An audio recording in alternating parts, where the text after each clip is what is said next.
नमस्कार मित्रों, 11 क्लासेस के यूट्यूब प्लेटफॉर्म पे आपका बहुत बहुत स्वागत है। मेरा नाम विवेक है। आज हम लोग बात करेंगे उत्तर प्रदेश शिक्षक भर्ती परीक्षा 2018 में विज्ञापन आया। 2018 के बाद नियुक्ति हुई, उस पर केस हुआ, विवाद हुआ, समिति बैठी, समितियों ने अपने अनुसार उसमें नियुक्ति प्रक्रिया बनाई और किस आधार पर नियुक्ति किया जाएगा। नियुक्ति पूरी हुई। नियुक्ति पूरी होने के बाद लोग कार्यरत हैं, कार्य कर रहे हैं। उसी बीच सरकार का नहीं, इलाहाबाद उच्च न्यायालय के खंडपीठ का फैसला आता है और उस फैसले में कहा जाता है कि जो मेरिट बनाया गया है उस मेरिट की संशोधित सूची जारी की जाए। अब प्रश्न यह उठता है कि उन बच्चों का क्या कसूर है, उन अभ्यर्थियों का क्या कसूर है जिन्होंने सरकार के द्वारा बनाए गए नियमों कानूनों के तहत नौकरी पाई है और वह सेवा दे रहे हैं।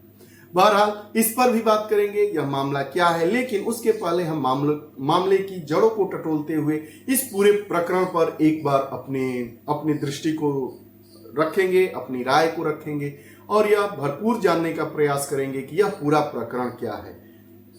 आइए इस वीडियो सेशन को प्रारंभ करने के पहले हम इसकी रूपरेखा को समझते हुए टाइटल को समझते हैं। यूपी 69,000 शिक्षक भर्ती मामला, हाई कोर्ट ने क्यों किया बदलाव। इस वीडियो सेशन में चर्चा के जो बिंदु होंगे उसमें बात करेंगे कि खबर क्या है, चर्चा में क्यों है, सहायक अध्यापक परीक्षा और मामला क्या है, आरोप क्या लगाए गए थे, मामला हाई कोर्ट कैसे पहुंचा, नवीनतम निर्णय और उसके निहितार्थ क्या होंगे। तो चर्चा में क्यों है, चर्चा में इसलिए है कि 13 अगस्त को इलाहाबाद उच्च न्यायालय के खंडपीठ ने एक फैसला सुनाया है और कहा है कि उत्तर प्रदेश सरकार को 2019 में सहायक शिक्षक भर्ती परीक्षा जो ATRI के माध्यम से चयनित 69,000 सहायक शिक्षकों की संशोधित सूची तैयार करने का निर्णय दिया गया है। अब संशोधित सूची क्यों तैयार करने का निर्णय दिया गया है, इस पर हम आगे बात कर लेते हैं।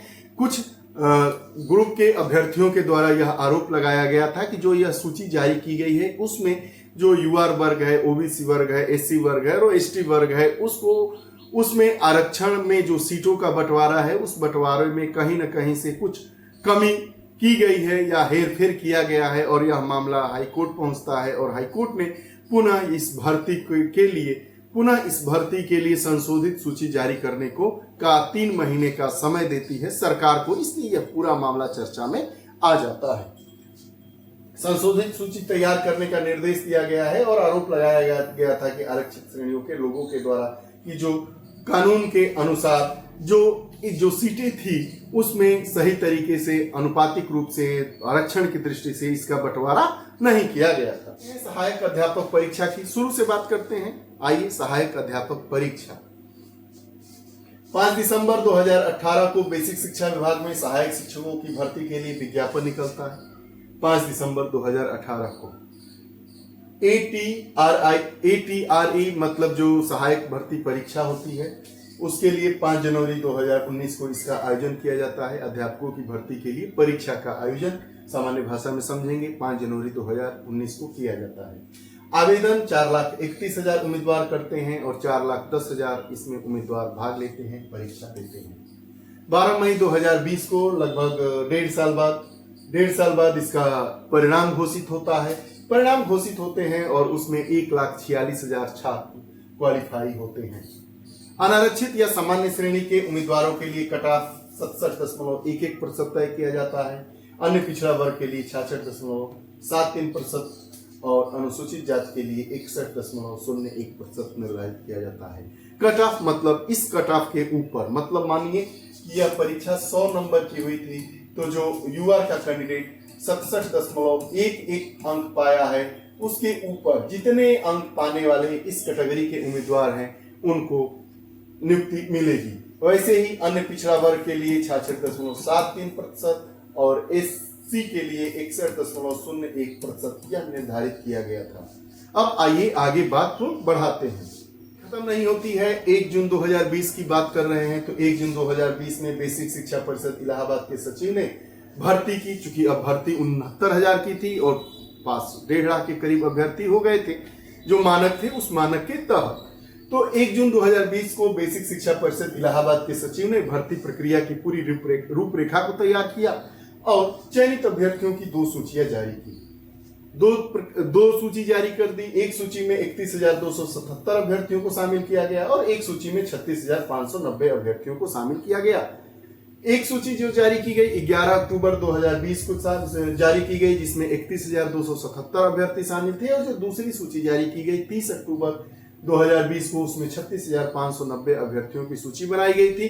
कुल 69,000 भर्तियों के सापेक्ष 67,867 अभ्यर्थी इनको पाए गए थे। जो एसटी कैटेगरी थी उसमें अभ्यर्थी नहीं पाए गए थे, इसलिए एसटी अभ्यर्थी की जो सीटें थी 1,133 पदों को रिक्त दिखा दिया गया था।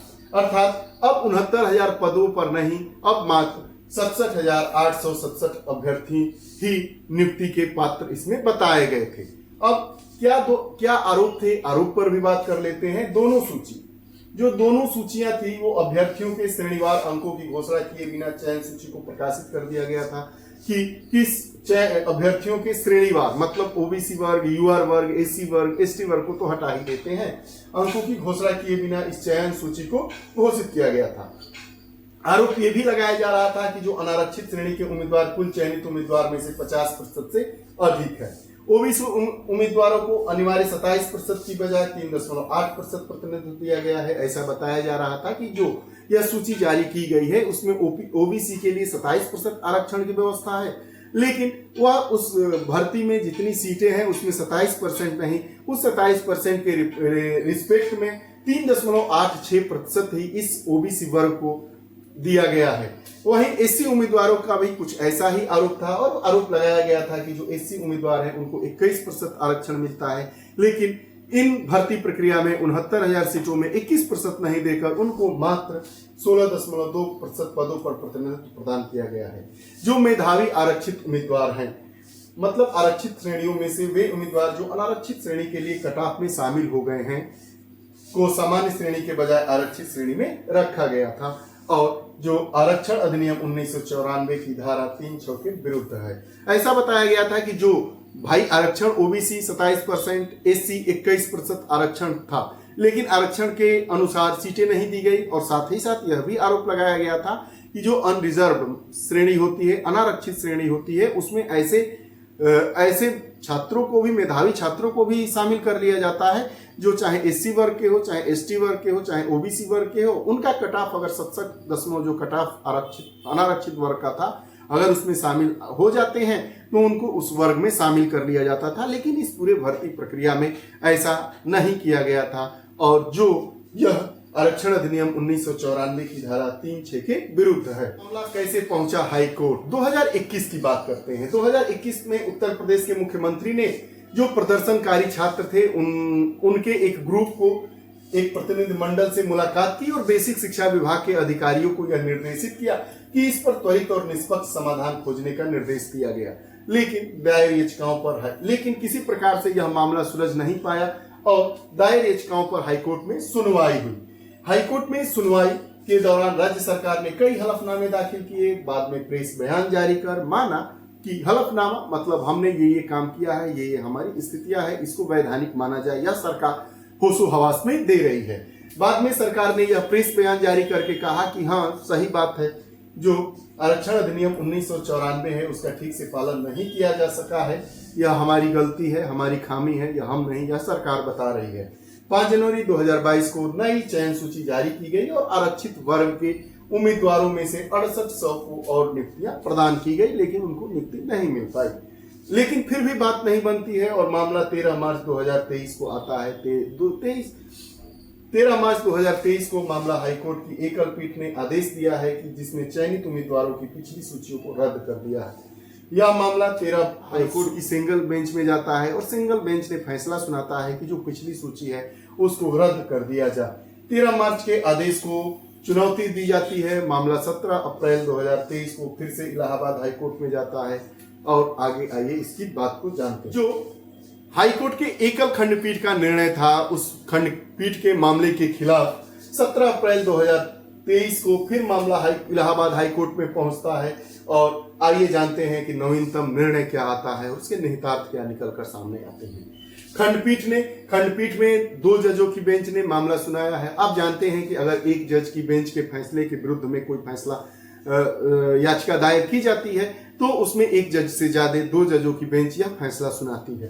तो 2 जजों की बेंच ने यह फैसला सुनाया, उसमें अताउर रहमान मसूदी और न्यायमूर्ति ब्रिजराज सिंह थे। राज्य सरकार और संबंधित प्राधिकारियों को 69,000 उम्मीदवारों की नई सूची तैयार करने का निर्देश दिया गया, अर्थात जो एकल खंडपीठ का निर्णय था उसी निर्णय को दोहरा दिया गया। उत्तर प्रदेश बेसिक शिक्षा विभाग शिक्षा सेवा नियमावली 1981 और उत्तर प्रदेश लोक सेवा अधिनियम 1994 के प्रावधानों के अनुरूप हो ऐसी सूची दोबारा जारी की जाए। 69,000 पुनः मेरिट सूची ही जारी की जाए। जो बच्चे कार्यरत हैं वह अब क्या करेंगे, उनके सामने प्रश्न खड़ा हो रहा है। अब उसके निहितार्थ क्या होंगे, इस पर भी हम आगे बात करेंगे। लेकिन उन बच्चों की क्या गलती है जो सरकार के द्वारा बनाए गए एक बाउंड्री में, एक कटाफ सीमा में जाते हैं, नौकरी करते हैं और यह मामला कोर्ट में चलता ही रहता है। कोर्ट के द्वारा पुनः दोबारा इसके लिए संशोधित सूची जारी करने का आदेश दिया जाता है। यह संशोधित जारी सूची तो होगी ही, कुछ नए बच्चे आएंगे, लेकिन जो चयनित बच्चे हैं, जो कार्यरत बच्चे हैं, वो बाहर हो जाएंगे। उन पर क्या गुजरता होगा। वर्ष 2018 से 2024 का मामला चल रहा है। अगर संशोधित सूची जारी करती है तो कुछ जो चयनित और कार्यरत अध्यापक हैं उनको बाहर आना पड़ेगा और वो 2025 अर्थात 7 वर्ष बाद, 7 वर्ष के लंबे अंतराल के बाद अगर वो बाहर आते हैं तो वो कहाँ के रह जाएंगे, इस पर भी विचार करना होगा। सरकार को यह लेट लतीफी वाली जो स्थितियां हैं, जो ऐसी स्थितियां न बनानी चाहिए कि जिस पर कोर्ट में लोग जाएं, मुकदमेबाजी हो, लोगों का जीवन हाशिए पर रहे, उनका परिवार हरदम उस दुरूह मनोवैज्ञानिक स्थिति से न गुजरना पड़े कि क्या होगा क्या नहीं होगा, और उसी शंका में अपने जीवन को, अपनी धड़कनों को हरदम बढ़ाते रहे।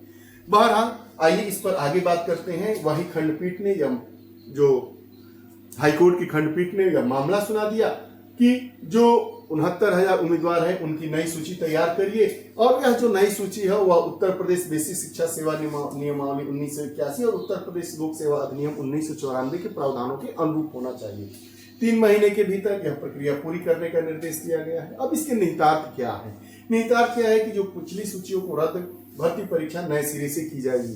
पिछले आदेशों के आधार पर नियुक्त शिक्षकों की नौकरी चली जाएगी। प्रभावित होने वाले को वर्तमान शैक्षणिक सत्र में अपनी नौकरी जारी रखने की अनुमति होगी ताकि सत्र प्रभावित न हो। जो लोग अगर दुर्भाग्यवश बाहर होते हैं तो वह मार्च तक अपनी नौकरी करेंगे, मार्च 2025 तक, और उसके बाद बाहर हो जाएंगे। इसका खामियाजा छात्र ही भुगतते हैं।